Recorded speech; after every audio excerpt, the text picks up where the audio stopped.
Assalamualaikum warahmatullahi wabarakatuh. Selamat berjumpa kembali dalam Ujar, Unpam Mengajar. Saya Fika Rahmanita dari Program Studi Pendidikan Ekonomi S1 akan menemani Anda sekalian dalam mempelajari materi mata kuliah pengembangan media pembelajaran. Materi ini akan disajikan dalam beberapa menit ke depan. Pada pertemuan kali ini, materi utama yang akan kita pelajari adalah merancang media pembelajaran berbasis 2 dimensi dan 3 dimensi. Jadi jangan sampai terlewatkan. Tonton terus di Sasmita Jaya TV, berbagi untuk negeri.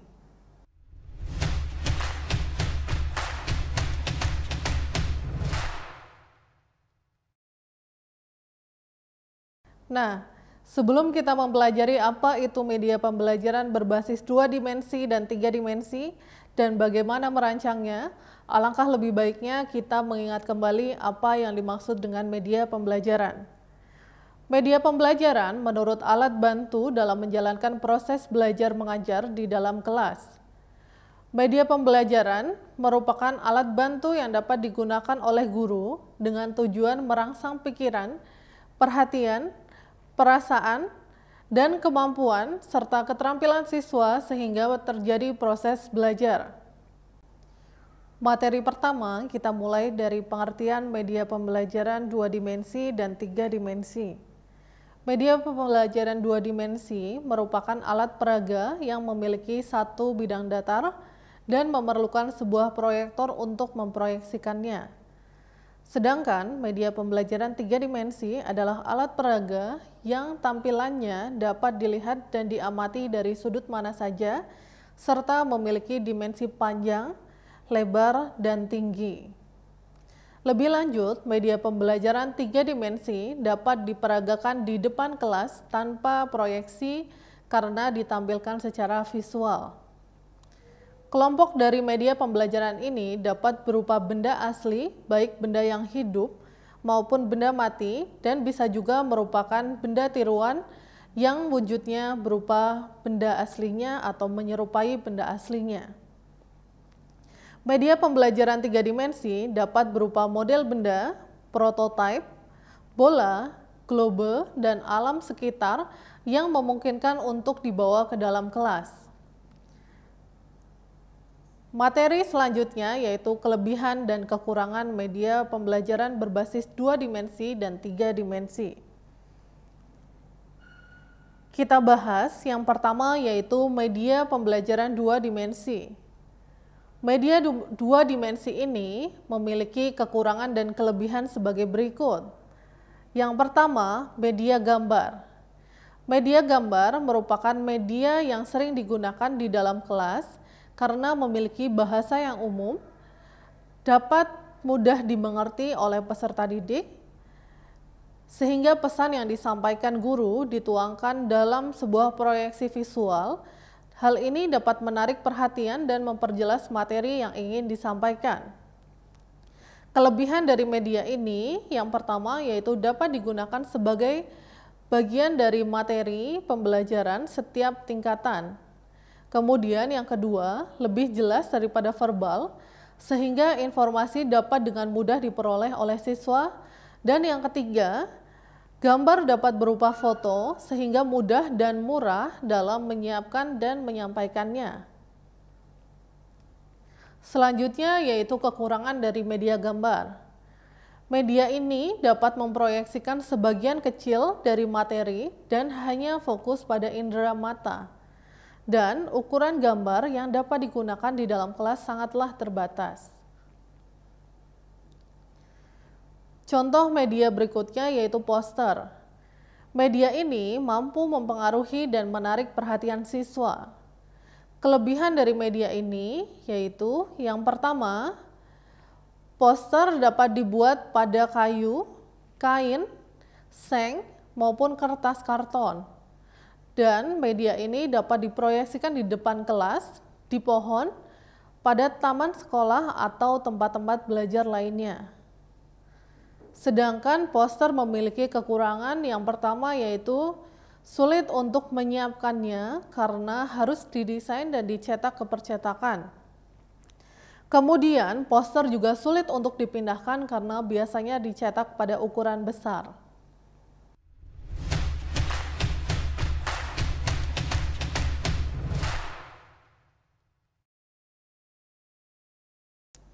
Selanjutnya adalah media pembelajaran 3 dimensi. Terdapat banyak media pembelajaran yang dapat digunakan di dalam kelas, baik yang sederhana, murah, dan konvensional maupun yang kompleks, modern, rumit, dan mahal. Salah satu media tersebut dapat berupa media 3 dimensi di mana media ini dibuat dan disiapkan oleh guru untuk menggantikan wujud dari benda aslinya. Guru dapat menggunakan benda aslinya apabila memang memungkinkan, namun dapat hanya membawa representatif dari benda tersebut juga. Media 3 dimensi memiliki kelebihan dan kekurangan sebagai berikut. Yang pertama yaitu kelebihan dan memberikan pengalaman secara langsung kepada siswa sehingga siswa dapat melihat, menyentuh, dan meraba secara langsung objek yang sedang dibicarakan. Contoh dari media pembelajaran 3 dimensi yaitu globe. Guru dapat membawa globe tersebut sebagai representatif dari bentuk muka bumi. Dengan begitu, siswa lebih mudah membayangkan bahwa memang yang dikatakan bahwa bumi itu bulat adalah benar. Karena mereka dapat melihat sendiri secara langsung miniatur dari bentuk muka bumi yang sebenarnya. Penyajian materi dapat lebih konkret tanpa mengurangi bahasa verbal.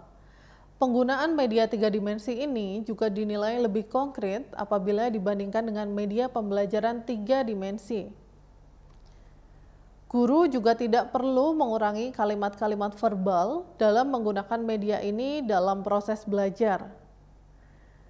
Guru dapat memperagakan media ini di depan kelas atau siswa secara bergantian, diminta untuk melihat, menyentuh, dan mengamati secara langsung objek yang sedang diperagakan oleh guru. Media ini dapat menampilkan objek secara utuh serta cara kerjanya. Dalam hal memproyeksikan sebuah materi, media 3 dimensi memang tidak perlu diragukan lagi, karena media ini biasanya disiapkan sama persis dengan situasi ataupun keadaan real, hanya saja dibuat dengan ukuran yang lebih kecil yang memungkinkan untuk dapat dibawa ke dalam kelas. Media ini juga biasanya digunakan bagi materi-materi yang memang tidak mudah dipahami jika disajikan hanya dalam bentuk gambar atau yang lainnya. Selanjutnya yaitu kekurangan. Yang pertama, tidak mampu menjangkau kelas yang besar karena media ini merupakan kemiripan dengan benda atau situasi sebenarnya. Tentunya untuk menyiapkan media cukup memakan waktu dan tenaga yang tidak sedikit. Biasanya guru hanya mampu menyiapkan dan membawa satu peraga untuk dibawa ke dalam kelas. Hal ini tentunya sangat tidak efisien apabila kelas yang sedang diampu merupakan kelas yang besar dan jumlah siswa yang banyak. Ini menjadi kekurangan yang mungkin dapat dicarikan kelebihan terlebih dahulu jalan keluarnya oleh guru yang berniat untuk menggunakan media 3 dimensi ini sebagai alat bantu pembelajaran di dalam kelas agar permasalahan tersebut dapat diatasi. Kemudian yang kedua, penyimpanannya membutuhkan ruangan yang besar dan perawatan serta persiapannya cukup rumit. Karena media ini merupakan media tiruan dari benda aslinya, biasanya media ini berukuran yang cukup besar dan hal ini akan menjadi tantangan tersendiri bagi guru untuk menyimpan atau untuk membawanya ke dalam kelas.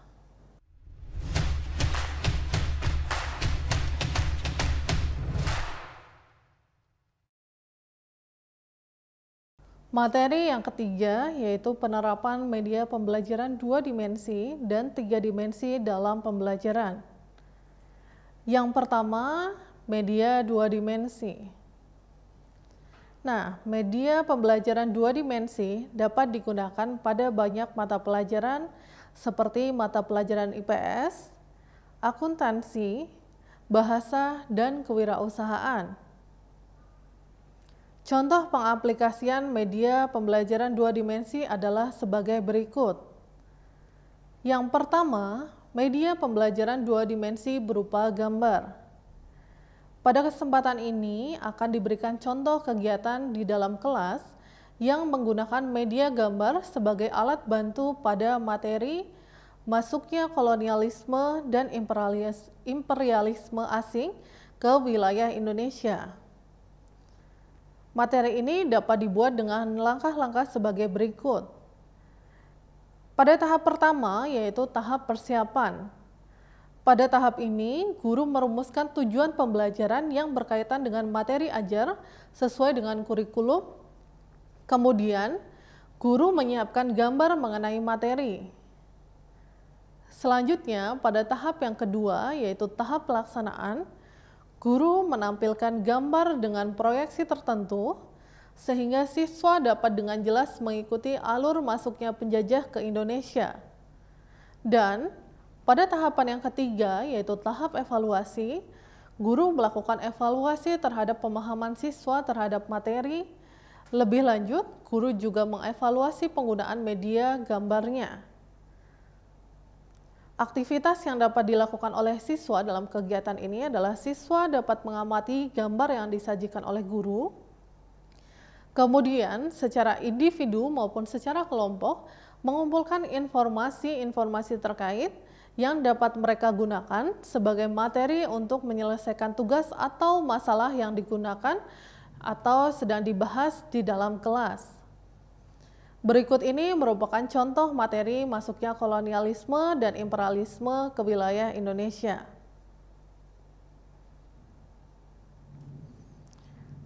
Selanjutnya, pada media dua dimensi berupa grafik media pembelajaran. Jenis ini biasanya digunakan untuk menjelaskan sebuah data agar mudah dipahami oleh siswa. Langkah-langkahnya adalah sebagai berikut. Sama dengan media pembelajaran sebelumnya, bahwa pada tahap pertama, guru menentukan tujuan pembelajaran dan menentukan materi yang akan ditampilkan, menggunakan grafik agar mudah dipahami oleh siswa. Kemudian pada tahap yang kedua, guru menyiapkan grafik data yang akan diproyeksikan pada proyektor atau bentuk printout, dan yang terakhir pada tahap evaluasi, guru mengevaluasi pemahaman siswa dan ketepatan penggunaan media grafik pada materi tersebut. Media grafik ini dapat disiapkan guru pada selembar kertas besar yang memproyeksikan data mengenai materi yang sedang dibahas. Kemudian, grafik tersebut ditempelkan atau digantung di depan kelas, sehingga semua siswa dapat melihat dengan jelas objek yang sedang disajikan. Guru juga dapat membagi siswa menjadi beberapa kelompok agar masing-masing kelompok tersebut nantinya dapat secara bergantian diminta ke depan kelas, kemudian mengamati secara lebih dekat materi yang sedang dibahas oleh guru. Berikut ini merupakan contoh grafik untuk materi kegiatan ekonomi yang meliputi kegiatan produksi, distribusi, dan konsumsi. Selanjutnya yaitu media tiga dimensi. Media tiga dimensi merupakan alat bantu yang digunakan guru berupa benda-benda asli maupun benda-benda tiruan yang dapat diraba, dilihat, dan tidak abstrak. Media ini cukup sering digunakan karena sangat mudah untuk digunakan oleh guru dan juga sangat diminati oleh siswa.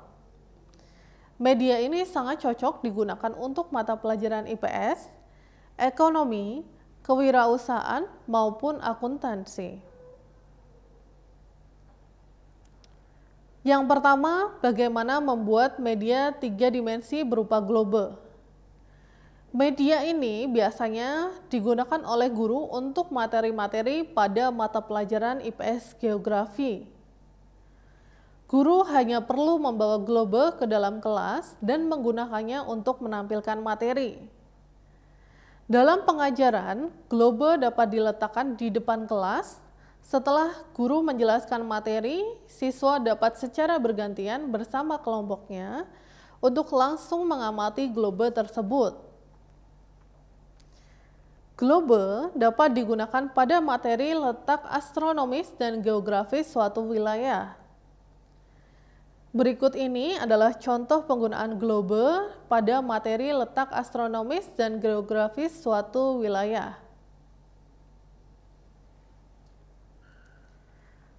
Contoh media tiga dimensi yang kedua adalah diorama. Media tiga dimensi berupa diorama merupakan pemandangan tiga dimensi sederhana yang bertujuan untuk menggambarkan keadaan sebenarnya. Media ini cocok untuk berbagai materi seperti bank dan lembaga keuangan. Kemudian materi dapat dibuat dengan diorama yang terbuat dari kertas karton yang diwarnai dan disusun menyerupai bangunan bank. Media diorama memiliki kelebihan yang pertama, yaitu siswa dapat pengalaman yang nyata mengenai materi yang sedang dibahas. Kemudian, bentuk dan warna diorama biasanya sangat diminati oleh siswa, sehingga dapat menarik perhatian mereka dalam belajar. Namun, diorama juga memiliki kekurangan, yaitu yang pertama, media ini membutuhkan ruang yang cukup besar untuk menyimpan diorama yang telah selesai digunakan. Selanjutnya, karena dibuat dengan ukuran yang relatif kecil, diorama biasanya hanya dapat mencakup sekelompok kecil siswa. Diorama juga cukup sulit untuk dibuat dan membutuhkan waktu yang cukup lama untuk menyiapkannya. Di dalam proses pembelajaran di kelas, penggunaan diorama juga didampingi oleh pesan cerita di baliknya. Guru dapat mengambil peran serta eksplanator yang menjelaskan materi menggunakan cerita yang menggunakan diorama sebagai alat peraganya. Kegiatan seperti ini mampu menarik perhatian siswa lebih lama daripada hanya menggunakan metode ceramah seperti biasanya. Pencahayaan dalam menampilkan diorama juga harus diperhatikan agar informasi dapat diserap secara maksimal oleh siswa. Berikut ini adalah salah satu contoh media diorama pada mata pelajaran IPS.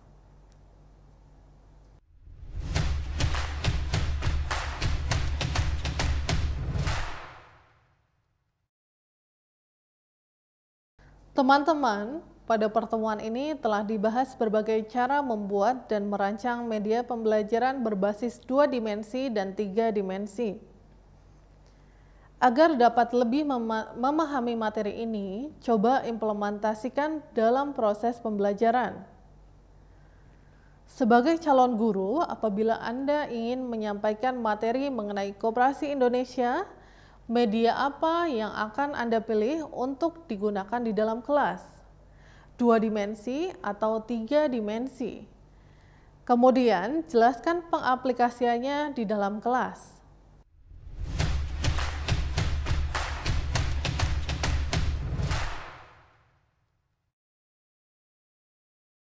Berdasarkan hasil diskusi kita pada pertemuan ini, dapat ditarik beberapa kesimpulan. Yang pertama, yaitu media pembelajaran merupakan alat bantu yang dapat digunakan oleh guru dengan tujuan untuk merangsang pikiran, perhatian, serta perasaan, dan kemampuan serta keterampilan siswa sehingga terjadi proses belajar. Yang kedua, yaitu kelebihan dan kekurangan media pembelajaran. Yang pertama, yaitu media 2 dimensi berupa gambar. Kelebihan media gambar yang pertama yaitu dapat digunakan pada materi pada mata pelajaran di setiap tingkatan. Kemudian, media ini lebih jelas daripada media verbal sehingga informasi dapat dengan mudah diperoleh oleh siswa, dan gambar juga berupa foto sehingga mudah dan dapat terjangkau dalam menyiapkan dan menyampaikannya. Kekurangan media gambar yang pertama yaitu media gambar hanya dapat memproyeksikan sebagian kecil dari materi dan hanya fokus pada indera mata. Dan ukuran gambar dapat digunakan di dalam kelas sangatlah terbatas. Yang kedua yaitu pada media 3 dimensi. Media 3 dimensi memiliki kelebihan sebagai berikut. Yang pertama yaitu kelebihannya. Media ini memberikan pengalaman secara langsung kepada siswa karena siswa dapat melihat, menyentuh, dan meraba secara langsung objek yang sedang dibicarakan. Kemudian, penyajian materi dapat lebih konkret tanpa mengurangi bahasa verbal. Selanjutnya, media ini juga dapat menampilkan objek secara utuh beserta cara kerjanya. Sedangkan kekurangan dari media ini yang pertama yaitu tidak mampu menjangkau kelas yang besar. Media ini merupakan kemiripan dengan benda atau situasi yang sebenarnya. Tentunya, untuk menyiapkan media ini cukup memakan waktu dan tenaga yang tidak sedikit. Penyimpanannya juga membutuhkan ruangan yang besar dan perawatan yang cukup sulit dan persiapannya juga cukup rumit. Terakhir, yaitu penerapan media pembelajaran 2 dimensi dan 3 dimensi dalam pembelajaran. Penerapan media dalam proses pembelajaran dilakukan dengan 3 tahap, yaitu tahap persiapan, pelaksanaan, dan tahap evaluasi. Yang pertama, pada tahap persiapan dilakukan dengan guru merumuskan tujuan pembelajaran yang berkaitan dengan materi sesuai dengan kurikulum, kemudian guru menyiapkan media mengenai materi tersebut. Pada tahap yang kedua, yaitu tahap pelaksanaan, dilakukan dengan guru menampilkan media dalam proses pembelajaran. Dan tahapan yang terakhir, yaitu tahap evaluasi. Pada tahapan ini, guru melakukan evaluasi terhadap pemahaman siswa terhadap materi. Kemudian, guru mengevaluasi penggunaan media pembelajaran 2 dimensi atau media pembelajaran 3 dimensinya.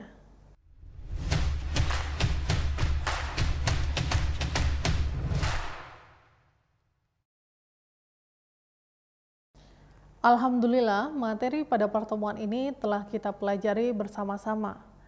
Semoga materi yang telah kita pelajari dapat bermanfaat bagi kita semua dan sampai jumpa di pertemuan selanjutnya. Terima kasih semua yang sudah mengikuti materi ini. Saya Fika Rahmanita, undur diri dan salam ujar. Wassalamualaikum warahmatullahi wabarakatuh.